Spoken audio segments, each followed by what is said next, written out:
Mapagpalang buhay po sa bawat isa sa atin mga kapatid sa pananampalataya. So, ito, gusto kong bahagi sa inyo mga kapatid na kung paano ang mga halaman ay nakakatulong sa buhay natin. So, una-una, by creating textures, yung mga halaman ay iba ang kulay ng ating tahanan, nagkakaroon ng talagang buhay. Hindi lang kulay, sabi po. So, nagkakaroon ng balances sa space, ng passion, ng bawat tahanan, kwarto, o mga workplace po natin, mga kapatid.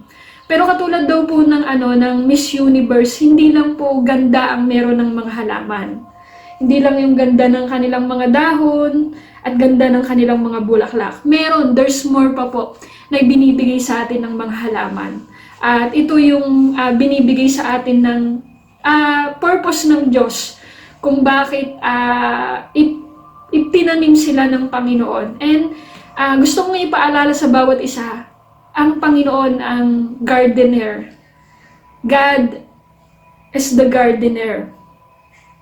Mababasa natin to sa Genesis chapter 1 tsaka chapter 2. Makikita natin doon na ang Diyos ang lahat ng nagtanim ng mga halaman, punong kahoy, dahil siya'y makapangyarihan sa pamamagitan ng kanyang salita.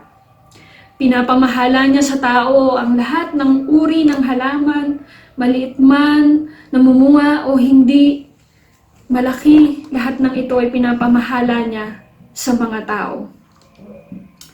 At mga kapatid, makita natin maraming pag-aaral po kung ano ang benepisyo na nabibigay ng mga halaman sa atin. Ayan.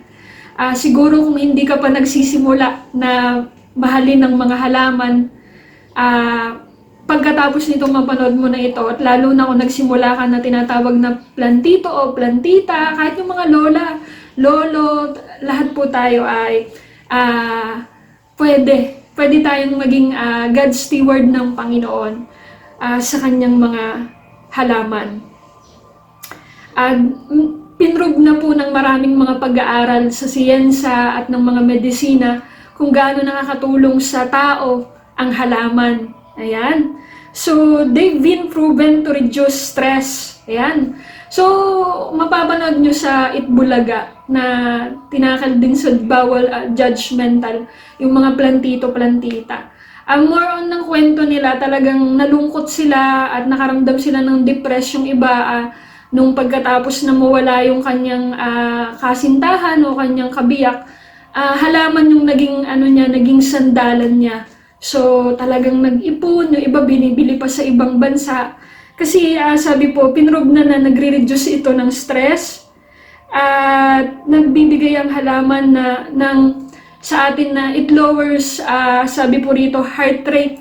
So, nakakapagpababa rin to ng blood pressure. Ayan. They also help clean the air we breathe by absorbing toxins and acting little oxygen factories. So, alam natin na yung mga halaman, binibigyan tayo ng ng malinis na hangin. So, sabi nga din, bakit ba kasi ang tao ay nitong naisip nila na mag-collect ng mga halaman? Simple lang, dahil bumalik ang tao sa komunikasyon at relasyon sa nature. At yan ang nakalimutan natin sa tindi at bilis ng henerasyon, bilis ng buhay, ng mga gawa, build, mga construction, mga new technologies, at yung katotohanan ay nakalimutan na natin accumulate sa nature. Ayan. So alam natin na napakaraming benepisyo din ng lupa. At kaya ko po gustong pag-usapan yung sa lupa. Dahil maraming mga halaman, talagang ang foundation para mabuhay ito ay soil, good soil. Yan. So, sa pag-aaral namin sa geotheology kay Pastor George, mga kapatid, pinag-usapan namin yung tungkol sa lupa. Tinuro niya, bakit daw kasi ang mga magulang kapag lupa o naglalaro ang bata sa lupa ay sinasabi, no, no, no, dirty. So, sa madaling salita, pinalaki tayo ng ating mga magulang na marumi ang lupa. Kaya nakalimutan na ng tao na makita yung benepisyo at yung komunikasyon o pagkakaugnay natin sa lupa. Kaya napakadalang at iilan lang talaga ang nag-aaral ng agrikultura, di ba po? Pero kung makikita natin, kahit sa Biblia mga kapatid, dito nagsimula ang buhay. Di ba po? Hinubog tayo sa alabok, yun ay sa lupa. Nagsimula ang maraming buhay kahit na ang utos sa mga lalaki ng Panginoon kay Adan, ikaw ay magbubungkal ng lupa upang ikaw ay may mapakain sa iyong pamilya. Diba po? So mga kapatid, napakahalaga. Sabi nga din po sa amin ni Pastor George, darating ang panahon na ang mabubuhay ay yung marunong magtanim at marunong magpahalaga sa lupa. So, ngayon nakita natin, hindi kailangan na malaki o ektarya ang iyong lupain, di ba po? Kahit sa baso, pwede kang magtanim ng petsay. Kahit sa Wilkins, pwede kang magtanim ng sili. Makikita natin. So, hindi lamang mga ornamental plants kapag tayo magtatanim. Yun, yung mga herbs plant, yung mga halamang makakain, yan. So, napakarami na binibigay sa atin ng halaman. Plants make us feel better. Sino po yung mga na kapag umaga pa lang, una niyang bibisitahin yung mga halaman. Ako po ganun, pagising ko pa lang, gusto ko nang makita yung mga bulaklak. Yung ganda ng mga dahon ng mga halaman na tinatanim namin ng aking nanay. Tinitignan ko kung yung tinanim namin ng hapon, nag-improve na at totoo naman po. So, mapalad po ako mga kapatid, meron yung tinatawag na green thumb. So, papasalamat ako dahil ang magulang ko ay magsasaka na namana ko po yung pagdating sa pagtatanim. Pero, nadidevelop naman po yan at ako naniniwala kapag pinanalangin mo kahit sabihin ng tao na hindi ka green thumb, when you offer it to God, tutubo yun. Dahil sabi naman ng Panginoon, tayo lang ang nagtatanim, siya ang nagpapalago at nagpapatubo nito. Diba po? So mga kapatid, na nakakapagpababa din ito ng mental fatigue. So sobrang mong inaalala, wala kang trabaho, napakaraming nawalan yan. Pero ngayon, nagsimulang maghalaman, nagkakaroon ng positive, ng ibang liwanag kapag tayo ay nag-aalaga ng halaman. And sabi ko nga, ako personally, ang pinakamaganda rito, through plants, sa mga garden natin, ang Diyos ay nangungusap sa atin. No po? So, sabi po rito, mga kapatid, kung hindi ka pa kumbinsido, ito pa yung mga ibang proven sa pag-aaral na nangadiscovery ng mga dalubhasa sa siyensa at sa talagang mga hilig na hilig yung pag-aalaga ng halaman. So, ito po. Number 1. In addition to calming your heart rates, plants lower blood pressure, katulad po ng sabi ko kanina, and reduce muscle tension related to stress. Ayan. So, ako po yung naniniwala at marami, kahit po yung mga kamag-anak ko na mga nakatira sa Manila, meron akong mga minsan mga tito ko na nasa Manila sila, uwi sila ng province, dito sila magbabakasyon.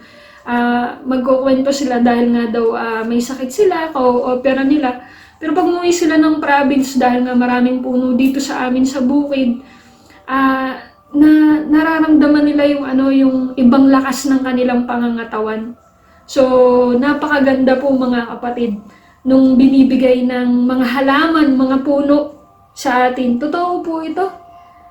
At plants help us, pangalawa po, to relax and focus.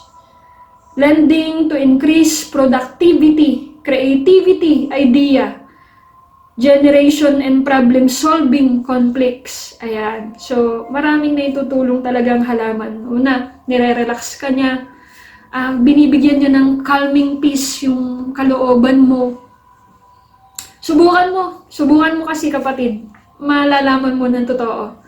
At once na binubungkal mo ito, nagsimula kang maghawak, magsimula kang magtanim, magrepating, o sinumulan mong mag-pruning ng halaman mo, kahit ilan lang yan, hindi mo napapansin, meron tong positive na dinadala sa iyong sarili, yung mga halaman. So, plants, pangatlo po, plants helps patients recovering from surgery and engage the sabi po rito, and is the symptoms of Alzheimer's. Plants are more than just ornaments. Sabi po rito, we are deeply connected sa mga halaman. Ayan. So, mga kapatid, sabi po rito, hindi importante kung marami kang halaman o kaunti lang o nagsisimula ka pa lang. What matters that plants add dimension to your home and workplace and literally changes and adds energy and life. Sabi po dito. There is something about caring for plants and tending to them. Whether watering, repotting, or touching the leaves, or pruning, that connects on a deep level. Meron daw pong mas mahalagang binibigay ang halaman. Sabi po rito, the knowledge of our own relationship to the earth and to the spiritual aspect of our lives. Napakahalaga po nung binibigay sa atin ng halaman. At marami rin po na binibigay na healing benefits ang halaman. Gusto ko pong ibahagi sa inyo, mga kapatid, ang healing benefits sa akin pong pagre-research o akin personally, nung bata kami, pag nagkasugat kami, ito po, halaman ito na mayana. Ito po yung ginagamot sa amin ng nanay ko pag nagkakasugat. Kukuha siya agad nito, yung kasusugat pa lang, nasugatan ng kutsilyo, kadudugo pa lang, mawawala po agad. Maalis po yung pagdurugo. Kahit po yung dahon ng ampalaya, yung dahon ng malunggay, yan po, napakamabisa po niyan para agad magsara yung sugat sa ating balat. So, napakarami po. Maraming mga herbal plants at dapat meron tayo niyan. Wag mawawala sa atin. So, ito po mga kapatid, sa Joyous Health na vlog ng isang kapatid na nasa YouTube po at napanood ko po, gusto ko pong i-share po sa inyo. Sabi po rito, health benefits of indoor plant. Kaya po indoor plant kasi yun yung ating munang inaalagaan ngayon habang may pandemya, di ba po? At ilan lang sa atin yung talagang malalaki yung mga bakuran. Ayan. So number 1 na binibigay na health benefits din po sa atin, karagdagan po doon sa nasabi ko, ay yung absorbed toxins. Ayan. Sa ating paligid, plants give us oxygen and absorb carbon dioxide. Yun yung alam natin. Pero ito pa po, but also plant absorb toxins in our home, rooms, workplace, and office. Ang nagtatrabaho po para i-absorb ang toxins na hindi natin nakikita ng ating mga mata, na nasa hangin at nasa loob ng tahanan natin, at meron po yan. So alam po yan at pag-aaral ng mga siyensya, alam natin yung maliliit na mga bacterias, ang nagtatrabaho po dyan ay ang mga dahon. Kaya kahit hindi mga flowery yung plant mo, okay din yung madahon, yan na nasa loob ng bahay. So pangalawa po, filters microbes. Ayan, yung mga mikrobyo na hindi natin nakikita, karagdagan po ito. Sa study po, sa isang kwarto, maraming halaman, 50 to 60%, sabi po dito, less airborne microbes, also bacteria less in rooms with beautiful plants like this. Ayan. So, marami naman po. Hindi lang naman po sinasabi kong ito yung magandang halaman. Yung mga halaman natin. Pangatlo, increase humidity and moisture in the air. The moisture and humidity in the atmosphere, 10% of the contributed of it ay nanggagaling sa mga halaman. Sabi po rito, so the same apply, sabi po, sa indoor as well. Sa atmosphere po yun, sa labas. Ganon din daw po kung sa loob ng bahay natin. Ito, lalo na ang nagtatrabaho nito ay ang mga halaman. Sabi po rito, sa pag-aaral ng Norwegian University of Life Science, that lots of house plants, it actually decrease dry skin. Ayan, nakakatulong sa atin. Dry skin, dry cough, yung pag-ubo natin, yung makapit na ubo daw po, o plus, just having plants. Ayan. So, ang dami pong naitutulong because it adds more moisture to our atmosphere. So, 4, plants, medicine. Plants are medicine. Sabi po sa pag-aaral sa Kansas State University, patient had kind of beautiful indoor plants. Those patient had better blood pressure, less anxiety, and better healing time.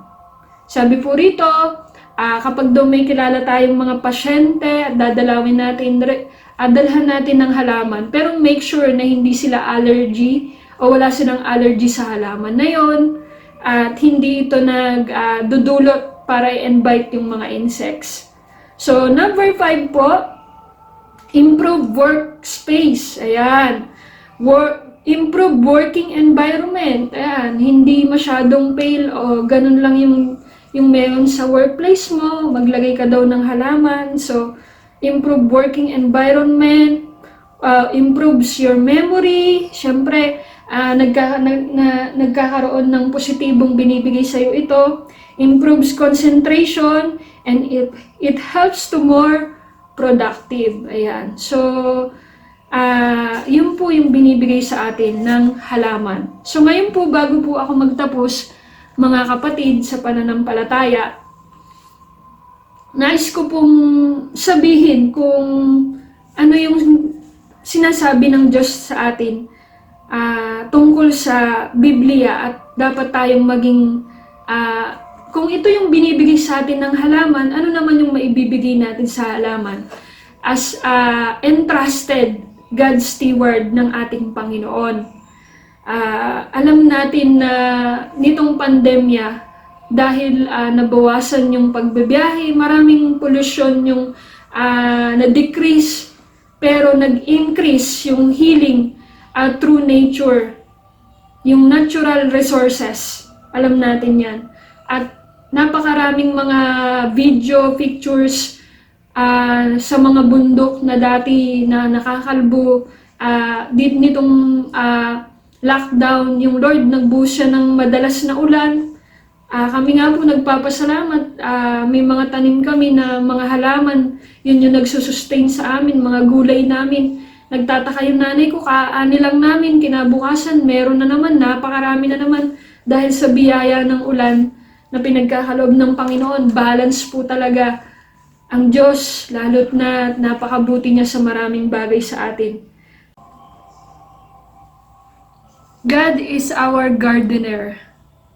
God as a gardener. Katulad ng sabi ng Panginoon sa Isaiah chapter 40 verse 8, oo, ang damoy nalalanta at kumukupas ang mga bulaklak, ngunit ang salita ng Diyos ay hindi lilipas. Mga kapatid, katulad nito, pinapaunawa sa atin ng Panginoon kung gaano ang kanyang mga salita ay makapangyarihan sa lahat. At bilang tayo sa ating napag-aralan, gusto ko rin sabihin sa atin, let us be rooted in the Word of God, to the Word of God. Katulad ng halaman, rooted ito sa lupa, at higit sa lahat, rooted ito sa Creator, ang ating Panginoon. Tayo din mga kapatid, isa lamang ang mga nasa paligid natin na halaman na ito na ginagamit ng Diyos para makita natin ang ganda ng buhay na nasa Kanya at kung paano siya nangungusap mula sa maliliit na mga halaman na ito. Pero higit sa lahat, ang Kanyang mga salita ay nangungusap sa atin. Ito ang lagi nating panghugutan ng lakas. Ito ang laging maging nourishment ng ating kaluluwa, ng ating espiritu. At tulungan natin ng Diyos sa pag-nourish niya sa atin, makita natin, kapatid, ang biyaya ng buhay na laging sinasabi ng Diyos na kung tayo hiwalay sa Kanya, wala tayong magagawa. Kaya tulungan natin ang Panginoon sa paglilinis din ng buong daigdig sa panahon ng quarantine. Tama na mas pagtuunan natin ng pansin ang maghalaman kaysa magmukmuk tayo, malungkot tayo, bumangon tayo. May purpose ang Panginoon sa buhay natin na ito. At tama ang iyong ginawa na ikaw ay naghalaman.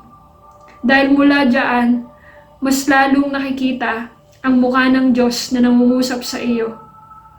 At sa mga papansin ng iyong halaman, ang Panginoon ang nabibigyan ng kaluguran. At kung meron ka naman na maibabahagi, ibahagi mo rin sa iba. At kapag binahagi mo, lagi mong sabihin kapatid, na ang mga halaman na ito ay biyaya ng Diyos, kaya dapat lamang napunuin ang mga halaman ng pag-ibig at ng mga positibo. Sa huli mga kapatid, ang napanood ko na Faith Like Potatoes, na isang Christian movie, isa siyang mainiting ulong ama. At parang ang buhay niya ay patapon na.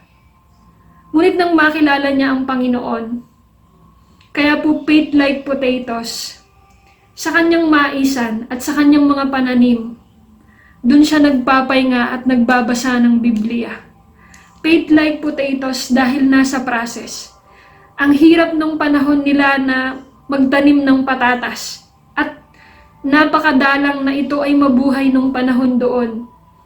Dahil sa tagtuyo at ang hirap umulan. Alam niyo ang pagsubok na kinaharap ng tao na ito sa kanyang pagtatanim, nasunog pa ang kagubatan na kung saan malapit ang kanyang pananim. Nasubok din ang relasyon nila mag-asawa. Pero alam ninyo, nanalangin siya sa Diyos. Nalalangin siya sa Diyos. Hiningi niya sa Panginoon ng kalakasan. At kasi po parang bushfire po yung pangyayari doon sa ibang bansa po kasi yung senaryo ng movie na iyon. Talaga pong ang bilis kumalat ng apoy. Pero alam niyo po, sa kanyang pananalangin, umulan. Umulan. Hindi man ganun kalakas, pero pinagpasalamat niya yun sa Diyos. At nagpatuloy siya. At namangha ang mga kapwa niya mga nagtatanim dahil napakarami niyang inani. Bakit? Dinulog niya sa Diyos ang kanyang pananim. Ganun din ang ating buhay mga kapatid. Meron tayong kanya-kanyang diskarte lalo na sa panahon ngayon. Pero kung tayo'y rooted sa Panginoon at sa kanyang salita, lahat ng maliliit na ating tinatanim na pagsisikap, pagbubungahin ng Panginoon. Pararamihin niya at pagpapalain niya. So mga kapatid, salamat sa ating Diyos na makita natin na mula rito sa ating pinag-usapan, kasama natin ang Diyos sa lahat ng dako. Kaya salamat sa Panginoon sa kanyang mga salita. Nawa, nagbigay ito ng panibagong kalakasan sa atin. Kapatid, nais kong kayo ay panalangin. Salamat po sa Panginoon sa inyong buhay at sa inyong pakikinig. Tayo manalangin, dakilang Diyos, napakatapat mo sa amin, hindi ka nagbabago. Salamat sa iyong pangungusap simula sa pinakamaliit na mga halaman. Naroon ka, naroon ang iyong mukha, naroon ang calming place, ang peace of mind, ang positivity. And Lord, we want it, Panginoon. At sa oras na ito, Panginoon, tanggapin namin ito na we will be still know you, that our God, Panginoon. And we see the beauty of life through your goodness, Panginoon. sa aming buhay at sa pangungusap mo sa simple ng mga halaman na meron kami o anumang meron kami na sitwasyon ngayon sa buhay, naroon ka at nangungusap. Hindi kami hinto na magpasalamat sa iyo at turuan mo kami, Panginoon, na patuloy na manorish ang aming relasyon sa iyo at maging rooted kami ng iyong salita. Panginoon, patuloy mo kaming gawing uhaw at gutom sa iyong mga salita. Kailangan ka namin, dakilang Diyos. Pangunahan mo po ang buhay ng bawat isa at anumang suliranin, kinakaharap at mga kasakitan, you will heal, Lord, lahat ng may mga sakit at pagagalingin mo, Panginoon. And Lord, you will bless us and make us a channel of your blessing. Let your light shine upon us, Lord Jesus. Lord, bless the ministry of this church, Panginoon, na nag-host ng gawain na ito. Bless them, bless all the congregations, bless all the leaders, the workers, Panginoon. And Lord, magpatuloy ang iyong paghahari at ang iyong pagiging panalo sa aming mga buhay. Pagpalain mo ang lahat, nasaan man kami, ano man ang ginagawa namin ngayon at pansamantalang hininto namin at nakipag-need kami sa oras na ito, naniniwala kami na tinanggap na namin ang blessing na nagmumula sa iyo. Sa iyong lahat ng papuri, sa iyong lahat ng pagsamba, sa pangalan ng iyong anak na si Jesus. Amen.